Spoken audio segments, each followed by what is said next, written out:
இந்த பாவத்தை பற்றி பேசக்கூடிய தருணத்தில் எவ்வளவு காலம் இதை பற்றிய எச்சரிக்கைகளை முன்வைத்தாலும் சமூகத்தில் எந்த விதமான மாற்றங்களும் என்று வாழ்வர்களுக்கு மத்தியில் வருவது கிடையாது. எந்த விதமான மாற்றங்களும் இன்றி நம் சமூகத்தில் மூத்த மக்களுக்கு மத்தியில் வருவது கிடையாது. அவ்வளவு ஆழமாக பயங்கரமாக இந்த போதையோடு தொடர்பான விளைவுகள் சமூகத்தில் தாக்கிவிட்டது. கண்ணியமானவர்களே, 2 பகுதி இருக்குது. முதல் பகுதி இந்த போதை வஸ்துக்களுக்கு அடிமையானவர்கள், எடிக்டர்ஸ். நாளுக்கு நாள் இதனுடைய பாவனையாளர்கள் அதிகரித்துக் கொண்டிருக்கிறாங்க.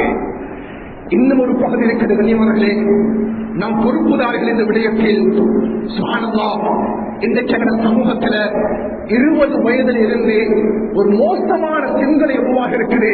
சுப்ஹானல்லாஹ், ஹராமான சம்பாத்தியங்கள், ஹராமான தொழில்கள், மோசமான முறையில் நான் சம்பாதிக்க வேண்டும், நானும் அவசரமாக வேகமாக பணக்காரனாக வேண்டும், நானும் வாகனங்களை வாங்க வேண்டும், நானும் வீடு கட்ட வேண்டும் என்ற தாக்கம் இந்த சமூகத்தில் ஏற்பட்டதினால் அல்லாஹ் அக்பர், மோசமான பயங்கரமான ஷரீஅத்தில் தடை செய்யப்பட்ட அசுத்தமான நஜீஸான வியாபாரங்களை இன்று முஸ்லிம்கள் செய்ய ஆரம்பித்து விட்டார்கள்.